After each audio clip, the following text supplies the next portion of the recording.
오늘 주제가 사실 연구자 중심의 기초 연구에 대한 어떤 토론이라고 이제 생각을 했었는데, 이제 그거보다는 약간 좀 더 넓은 개념의 시스템적인 부분을 좀 지적해 주셔가지고 그 부분에 대해서 약간 질문 겸 제 의견을 좀 말씀드리고자 합니다.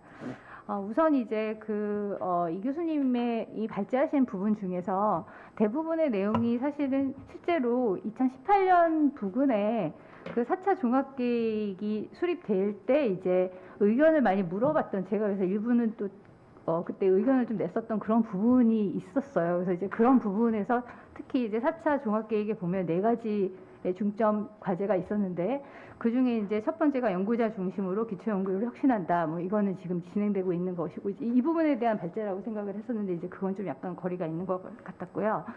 오히려 이제 오늘 얘기해 주신 게 두 번째 전주기 기초연구 지원체제 구축에 관한 얘기이신 것 같았어요. 근데 이게 이제 이 부분이 그때 굉장히 첨예한 부분이어가지고 교육부와 과기부가 말하자면 이제 그야말로 수요성이냐 보편성이냐를 어떻게 그 아이덴티티를 정립할 것이냐에 대해서 굉장히 많은 고민을 했었고, 그때 이제 이 안이 나와서 전주기적으로 대학원생부터 중견 연구자까지, 또 중견을 넘어서 시니어 연구자까지 어떻게 하면 이렇게 효율적으로 지원을 할 거냐를 그때 굉장히 많은 고민을 해서 지금 현재 이 제도가 나온 것이거든요. 이제 그럼에도 불구하고 이 제도가 처음에 나왔을 때 이건 아닌데라고 했던 부분을 오늘 지적해 주신 것 같습니다. 특히 이제 보자면 대학원생하고 그다음에 이제 주니어 포스닥, 시니어 포스닥, 그다음에 이제 아직 전임이 되지 않는 연구 교수급, 이렇게 해서 그분들한테는 기본적으로 인건비를 깔아줘야 되는 부분이 있다. 그분들한테 수월성을 묻기는 상당히 어렵지 않느냐. 여러분들 아시다시피 이제 그런 부분은 좀 어려울 것 같습니다. 그래서 그 부분은 교육부가 가져가서 적절히 지원 체제를 구축하고, 이후에 신임 교원부터 뭐 일부 비전임 교원도 있겠지만 신임 교원부터 그다음에 중견, 그다음에 시니어 전임 교원들에 해당하는, 그러니까 그야말로 액티브하게 연구를 수월성 위주로 할 수 있는 부분에 대해서는 과기부에 몰아줘서 거기에 이제 적절히 지원 체제를 구축하자라는 측면에서 나온 것인데요. 여기서 이제 그때 약간의 디테일한, 제가 알기로는 과기부에서 놓을 수 없는 부분이 있었고, 교육부에서도 이 부분은 절대로 놓을 수 없었다라는 부분이 혼재돼 있어서 지금 지적하신 부분이 있는 것 같습니다. 그래서 이제 이 부분이 저는 사실은 실패했다고 보기는 어렵고요. 전주기 기초연구 지원체제 구축은 훌륭하게 지금 이제 진행이 4차 계획에서 진행되었다고 보고, 5차에는 이걸 좀 더 특화시켜서, 예를 들어 지금 과기부가 갖고 있던, 예를 들어 세종 펠로우십이라든지 포스닥 지원 사업이 있습니다. 이제 그 부분을 과감하게 교육부로 넘기고, 그러니까 인건비 깔아주는 성질로 넘기고요. 그 다음에 또 일부 기본 연구는 지금 이제 일몰 하고 있지 않습니까? 교육부에서 일몰하기로 한 부분은 과감하게 과기부로 넘겨서, 아까 이제 이 교수님이 아주 좋게 단순화시켜서 지원을 해라라는 부분에 편입을 시켜서 좀 체제를 간단하게 만든다면 좀 더 전주기적인 지원 체제 구축이 이제 완성이 5차에는 확실히 되지 않을까, 이렇게 생각을 해봤습니다. 사실 이제 실패한 건 아니다. 많이 좋아졌다. 이제 그 부분 좀 지적하고 싶고요. 이건 이제 제가 발표한 부분이고, 그 다음에 사실 이제 김정 교수님이 그 전에 주신 자료를 잠깐 봤는데, 이제 수월성이냐 보편성이냐, 기초연구는 수월성으로 가야 하냐 보편성으로 가야 하냐, 이제 아까 이제 그 부분이 약간 고민이고, 그 다음에 이제 이승복 교수님이 말씀하신 부분은 2016년에 선정률을 확 올려서 과연 중견이 해야 되는 수월성이 희석돼 버렸다라는 취지로 말씀하셨는데, 사실 그거에 대해서 약간 좀 퀘스천이에요. 지금도 충분히 연구를 하고 있는 중견 연구자 중에서는 선정률이 높아졌다고 느끼는 분들이 거의 없을 것입니다. 오히려 2016년보다 훨씬 더 컴피티션이 강화됐다, 이렇게 이제 생각하고 있는 분들이 많아서요. 그 부분은 현재 4차에서 진행되고 있었던 연구자 주도의 연구비를 분야별로 책정을 달리하고 학회에서 어떤 공감대를 형성해서 분야별로 따로따로 이렇게 이제 지원 체제를 구축한 연구 기관과 연구비의 차등 지원 체제 뭐 이런 부분에서 오히려 굉장한 역효과를 내고 있는 것 같다라는 부분이고, 그래서 저는 오늘 그 부분을 좀 토론을 하고 싶었는데 약간 좀 그 부분은 발제를 해주시지 않아서 약간 그 부분이 시간 나면 다시 좀 해보고 싶습니다. 그래서 그 부분이 약간 좀 우려가 되고, 김정인 교수님께서 이제 마지막으로 말씀드리자면 여기 주신 그 부분을 보면 뭐 이제 그 개인 우수 사업 연구비 비율하고 연구비 규모의 비율을 여기 이제 주셨어요. 이제 뒤에 설명을 주실 거지만 저는 이렇게 생각합니다. 실제로 신진, 중견 1, 2, 리더 그리고 이제 IBS까지 이렇게 쭉 놓고 보면요. 실제로 연구비 비율이라든지 그다음에 연구비 규모의 비율이라든지 저는 충분히 중견 2 이상부터 IBS까지가 수월성을 답보할 만큼 충분한 인력과 돈, 그다음에 자원이 집중돼 있다고 봅니다. 그래서 우리가 소위 말하면 수월성, 상위 1% 논문이 집중되어야 한다는 부분의 이슈는 그 중견 2 이상의 어떤 과제에서의 굉장한 압력, 그런 걸로 저희가 이제 생각해 볼 수 있는 부분이고요. 반대로 중견 1 이하, 신진 기본 중견 1은 실제로 인건비 빼면은 실제 연구비가, 재료비가 한 5천만 원, 6천만 원 수준일 겁니다. 따라서 그 부분은요, 사실 수월성을 우리가 논하기에는 너무 좀 죄송한 부분이 있다. 그래서 그런 부분도 차제에 그 연구비 지원 체제에서 입각해서 볼 때 그 비율상의 문제, 그다음에 지원의 문제, 수월성을 어떻게 우리가 평가할 거냐에 대한 문제도 실제로 이제 그 같은 수월성 연구에서 또 보편성과 수월성을 좀 더 심화해서 나누지 않을까 이렇게 생각을 합니다. 그 첫째로 기초연구 사업이 지난 4년간 어떻게 확대가 됐는가에 대해서는 저 교수님이 보여주신 어떤 데이터랑 제가 분석한 거랑은 조금은 이렇게 다르고요. 아마 거기에서 이제 분석하셨던 많은 것들이 사실은 뭐 단가가 줄어들었다든지 뭐 전체 평균이 줄었다는 것은 아마 비전임 교원 부분에 해당하는 부분을 합치셔서 그런 결과가 나오신 것 같은데. 아니, 그 데이터 약간의 차이가 있을 수 있는데요. 네네. 그거는 제가 교수님 보고서를 보고 저도 감안해서 네네. 한 거거든요. 네네. 그러니까, 예, 그래서 저는 너무 논점이 안 됐으면 좋겠습니다. 네. 저는 말씀드리고 싶은 게 이제 일단 4년간에 지난 그게 확대 효과는 확실히 있었다라는 겁니다. 그러니까 저희 선정이나 경쟁률 같은 것은 좀 좋은 직접 비교하기가 힘든 것이, 일단 예전에는 사업이 조금 있다 이렇게 많아지면서 이전에는 지원을 안 하시던 분들이 더 많이 지원해서 경쟁이 올라가는 부분도 있기 때문에, 그거보다는 이제 저는 전체 전임 교원의 연구비 분포를 봤을 때는 분명히 지난 3년간 굉장히 커져서 17년에는 전임 교원 연구비 피크가 3천에서 5천 구간이 있었는데 2019년에는 5천에서 1억 구간으로 가고 20년 더 커져가는 모습이 보여지고 있습니다.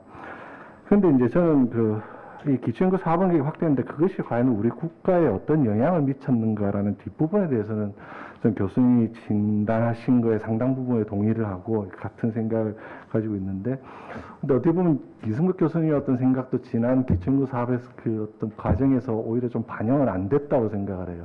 그러니까 제 보고서에서 이제 두 가지 견해를 소개했는데 어떻게 보면 좀 수혜 확대의 논리가 좀 더 컸었다라는 그 점에 대해서는 동의를 합니다. 근데 저는 발표하시면서 이제 오히려 대학을 너무 교육기관으로 보고 연구기관으로 안 보는 거 아닌가라는 말씀을 하셨는데, 그러니까 총장이나 그런 입장에서 보면 그럴 수 있는데, 제가 오히려 교수님들의 어떤 뭐랄까 인센티브 동기나 그걸 보면 오히려 우리나라 대학 교수님들은 너무나 연구에 치중을 하신 것이 아닌가. 개인이 쓰는 시간을 만약 예를 들어 본다면, 그러니까 본인의 연구, 대학원생의 지도, 이 연구 그거에 한 5, 60%를 쓰시고, 행정에 한 30%를 쓰시고, 교육에는 한 10% 정도를 쓰시는 것이 오히려 보편적인 우리나라 이공계 교수님이 아닐까라고 생각을 합니다. 거기서 논점이 너무 많아지면 그런데 제가 이 부분을 좀 약간 커렉션을 하고 좀 넘어가는 게 좋을 것 같은데요. 이렇게 정책을 할 때요, 개인이 어떤 퍼센트를 쓰느냐는 중요하지 않을 것 같아요. 과연 대학에서 연구가 쌓이고 있느냐, 이런 큰 방향을 보고 그게 정책에 들어가야지, 이 개인이 내가 시간을 어떻게 배분하느냐, 이거 국가에서 관여를 못 합니다. 그거를. 시간을 배분은 이제 예로 드린 거고. 그러니까 제가 말씀드리는 그 대학을 교육기관으로 보고 연구기관으로 소홀히 본다는 거는 굉장히 중요한 얘기이기 때문에 제가 끊고 이제 죄송하지만 말씀을 드리지만, 과연 그 방향이 국가적 정책적 차원에서 있는 거냐, 그다음에 대학 내부에서 그런 원칙이 있는 거냐 이런 면에서 볼 때는 분명히 지금 현재는 교육기관으로 보고 있는 그런 상황입니다. 예, 알겠습니다. 제가 드리고 싶은 말씀은, 그러니까 예를 들어서 대학의 두 가지 군, 서울대, 카이스트와 같은 이제 그런 군과 지역의 사립대학으로 구분했을 때, 제가 볼 때 교수님들의 어떤 연구 역량은 상당히 어느 정도 오히려 보편화가 되어 있는데, 교육에 해당하는 부분은 격차가 굉장히 크다라는 것을 강조를 드리고 싶습니다. 그러니까 석박사 학생들의 진로를 보면 그 서울대 카이스트 학생들의 진로와 지역 사립대의 진로는 완전히 극명한 차이를 보이고 있습니다. 수치가 놀라울 정도의 차이를 보이는데, 그렇다고 한다면 저는 그 대학들이 수행하는 연구의 내용도 달라야 한다라는 것이 제가 하고 싶은 이야기입니다. 그러니까 그 내용 연구도 달라야 되고, 당연히 정부가 지원하는 방향도 달라야 된다. 예를 들어서 공학 분야 이공계 박사가 서울대 카이스트 같은 그 대학의 공학 박사가 졸업하고 나서 어디로 가 대기업 취업률이 50%가 넘습니다. 그런데 지역 대학의 공학 박사가 대기업 취업률은 3.3%거든요. 대부분 중소기업을 가십니다. 그렇다면 교육에 따라서 연구의 내용이 달라져야 할 텐데 전혀 그렇지를 못하고, 저는 그래서 오히려 기초연구 사업이 이런 연구의 내용을 오히려 획일화하는데 그런 방향으로 진행된 것이 아닌가라는 거에 대해서 어떤 비판이나 이슈를 제기하고 싶습니다. 이제 마지막에 그 어떤 구체적인 뭐 기초연구 생태계와 관련된 기초연구 정책, 그다음에 이제 교육부 사학과의 연계 역할 분담, 뭐 이런 부분에 대해서는 이제 그 큰 방향에 대해서는 오늘 발표에 많이 공감을 한다는 말씀을 드리겠습니다. 예. 현장에 있는 연구자분들을 많이 뵙고 의견을 많이 듣고 하는 그런 시간을 가졌어야 되는데 여러 여건상 그러지 못했습니다. 그러나 어쨌든 이렇게라도 인사를 드릴 수 있는 기회가 마련됨에 대해서 감사를 드립니다. 사실 저는 토론자로 있기보다는 주로 좀 많이 좀 듣고, 아까 원장님 말씀하셨듯이 좀 듣고 그다음에 그 들은 말씀들을 갖다 더 가지고 좀 고민하는 이런 이제 입장에 있어야 되는데, 그래서 제가 이제 마지막에 말씀드리려고 한 얘기가, 제가 어떤 그 이슈를 제기하기보다는 지금 이제 연구자 주도의 연구원 기초 연구 분야가 이렇게 이제 있는데, 이런 부분에 대해서 이제 앞으로 우리 이런 부분 같이 논의를 하자라고 하는 그 부분을 좀 말씀드리고자 이제 합니다. 먼저 이제 그 연구자 주도 기초 연구 사업별 규모별 지원 현황에 대해서 연구비를 기준으로 이제 보면은, 현황을 좀 말씀드리면은, 사실은 이제 수월성과 보편성이라고 말씀하셨는데, 보편성일 수도 있지만은 사실은 안전망, 어떻게 보면 사회적인 개념이 좀 들어가 있습니다. 사회 안전망, 그다음에 이제 균형 발전, 이라고 하는 이제 개념이 들어가 있는데, 두 개를 대별을 한다면 지금 현재의 연구비의 배분이 수월성 쪽에 64.6%가 들어가 있고, 그 다음에 안전망 균형 발전에 28.5%가 들어가 있습니다. 나머지는 이제 연구 기반 구축에 대한 사업들이 들어가 있죠. 그 다음에 수월성 사업 중에서 개인 우수 사업별 안에서 좀 구분을 해본다면, 이 신진 연구, 세정 펠로우십을 포함한 겁니다. 신진 연구가 한 10%, 10.5%, 중견 1위 29.1%, 중견 2가 8.2%, 리더가 2.9% 정도의 연구비 배분이, 제가 말씀드린 이거는 실제 집행한 최종 액수가 아니라 2021년도 시행 계획을 기준으로 해서 말씀드리는 건데, 사실 이거는 시행 계획은 방향성이기 때문에 충분히 의미가 있다고 생각합니다. 큰 차이가 없을 거고요. 그 다음에 이제 개인 우수 연구 과제당의 이제 상대적인 연구비의 규모를 한번 보면은, 기본 연구를 기준으로 해서 본다면, 기본 연구를 1로 보면 신진 연구가 2.1, 그 다음에 중견 연구가 2.7 정도, 그 다음에 중견 2가 1이 2.1, 2.7, 중견 2가 9.1, 리더 연구가 19.2 정도가 비율이 됩니다. 자, 이런 숫자가 그럼 무엇을 의미하느냐에 대해서 사실 우리가 이걸 고민해야 되는 건데요. 그래서 앞으로 정말 기초 연구의 생태계를 활성화시키고 연구의 수월성을 높이기 위해서는 이 수월성, 그 다음에 연구라고 하는 게 그 수월성만 갈 수 있는 게 아니기 때문에 이제 안전망과의 그런 그 배분 관계를 어떻게 가는 것이 좋겠는가. 사실은 어떻게 가는지 결론에 대해서는 저도 내릴 수 없겠으나 나중에 조금 더 언급을 드리겠습니다. 그 다음에 수월성 추구 사업의 경우에 그런 배분 같은 거 총 액수 지금 뭐 이승복 교수님이 이제 제시를 하셨는데 어떻게 보면은 실질적인 예산은 말씀하신 거랑 거의 흡사해요. 2022년도 예산을 보게 되면 거의 흡사한 상황이에요. 근데 이제 그런 것들이 실제로 성과를 낼 수 있는 그런 이제 배분이냐라고 하는 걸 우리가 이제 고민을 해야 되고요. 사실 이제 큰 기초연구 사업 전체를 갖다 놓고 이제 말씀을 드린 건데 사실 최근에 다 아시다시피 2020년도부터 이제 학문 분야별 지원 체계를 시행하게 됐죠.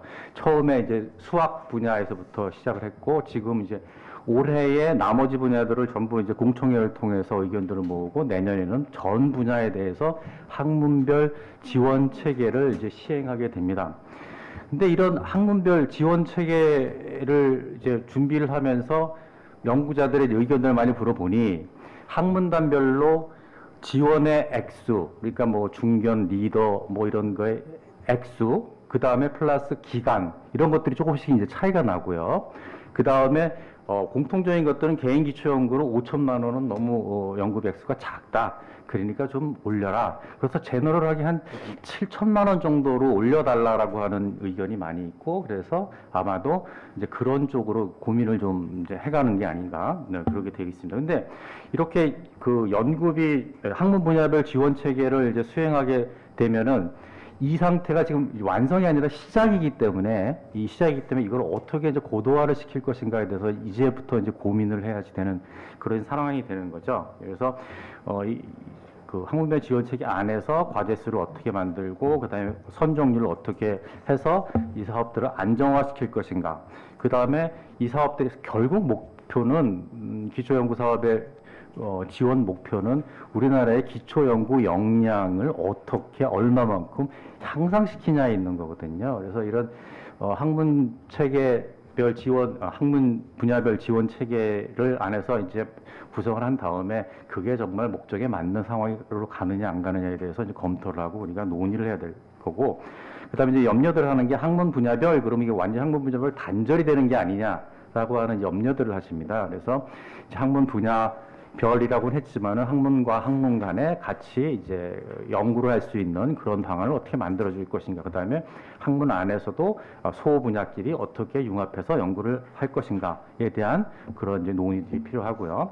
그 다음에 학문 분야별 지원 체계가 이제 시작이니까 이걸 어떻게 확대를 할 수 있을 것인가. 확대하는 게 바람직한 건가. 바람직하다면 이제 어떤 문제는 바람직하다고 생각할 수 있으나 어쨌든 그 가운데서 생길 수 있는 문제점들은 없을 건가. 이런 부분들을 이제 고민을 해야 되지. 사실은 학문 분야별 지원 체계가 지금보다는 훨씬 더 확장될 수 있는 가능성은 있으나 현실적인 여러 가지 문제점들 때문에 이제 고민들 하고 있는 이런 상태죠.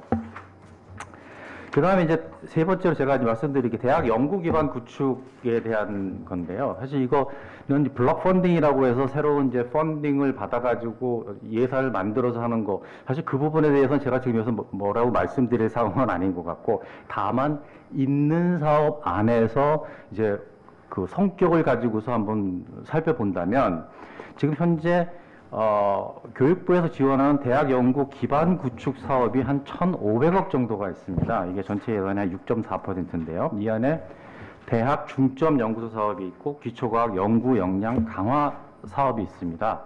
사실은 이게 중점 연구 사업은 경쟁력 기반의 사업이긴 하지만 어쨌든 전국에 있는 많은 이제 대학들이 이제 수혜를 받는 이런 상황인데, 그래서 이 사업과 그 기초과학 연구 역량 강화 사업, 이거는 이제 그 코어 퍼실리티라든지 뭐 여러 가지 필요한 시설 기반들을 서포트하는 것들이니까 이런 것들을 어떻게 잘 묶어서 갈 수 있는 방법은 없을까에 대해서 고민하고, 한 가지 더 나아간다면 교육부 사업이 수월성이 아니라 우리 사회 안전망에 대한 사업이 가는데, 사실은 교육부 사업의 대부분이 비전임 지원 사업입니다. 근데 이제 그 비전임 지원 사업이 지원을 해주지만 안정성이 굉장히 문제가 되는데, 이런 이제 커다란 그 지원 사업과 같이 엮어 나가서 안정성까지도 한번 확대시키는 이런 생각을 하고 고민을 한번 하면 어떨까라고 하는 이제 말씀을 드리고요. 한 가지 마지막으로 하나 더 이제 말씀을 드리면은, 아까 이제 우리 이승복 교수님도 말씀하셨는데 제가 요약을 한다면 결국 그런 것 같아요. 이 사업을 할 때 어떻게 창의성을 더 유도하는 방향으로 끌고 갈 수 있을 것인가. 그다음에 경쟁력을 확보하기 위한 연구비를 어느 정도로 만드는 것이 좋은 건가. 그다음에 뭐 투자보다는 뭐 정책의 방향성, 이슈를 발굴해서 가는 그런 것들, 그다음에 이제 기초 연구에 대한 인식을 얼마나 더 국가적으로 제고를 할 수 있을 것인가라고 하는 이제 그런 말씀들인데요. 사실 이런 모든 것들이 결국은 국가의 연구 경쟁력을 강화시키자고 하는 건데, 지금 우리가 여태까지 그 연구 경쟁력에 대한 강화에 대한 그 지표로 항상 내세우는 것들이 연구 논문의 개수, 뭐 좀 나가서 퀄리티를 따지면은 뭐 탑 10%, 뭐 NSP 저널, 뭐 이런 정도로 이거를 지표를 가지고 있는데, 사실 개인 연구의 결과지 않습니까? 뭐 그게 결국 국가의 연구의 경쟁력을 나타내는 지표가 될 수는 있겠으나, 때에 따라서는 그 개인의 합, 부분의 합이 사실은 전체를 나타내지 않을 수가 있습니다. 그게 클 수도 있고 작을 수도 있어요. 근데 분명한 거는 저희는 아마 통계를 보시면 알겠지만은 그 연구 논문의 개수, 퀄리티의 뭐 정도 거의 정체 상태일 겁니다. 분명히 이유가 있습니다. 그러나 현장에 들어가서 연구자들이 연구하는 내용을 보게 되면은 굉장히 수준이 올라갔거든요. 분명히 수준이 굉장히 올라갔거든요. 그럼 이제 그런 것들을 어떻게 끄집어내서 지표화를 해서 우리의 연구 역량이 어떻게 발전되고 있느냐라고 하는 것을 이제 보여주고, 그 다음에 투자라기보다 지원하는 거죠. 지원의 방향이 옳으냐 그르냐를 갖다가 수년 후에 판단할 수 있는 그런 기회를 삼았으면 좋겠습니다. 제 말씀은 여기까지 드리겠습니다. 예.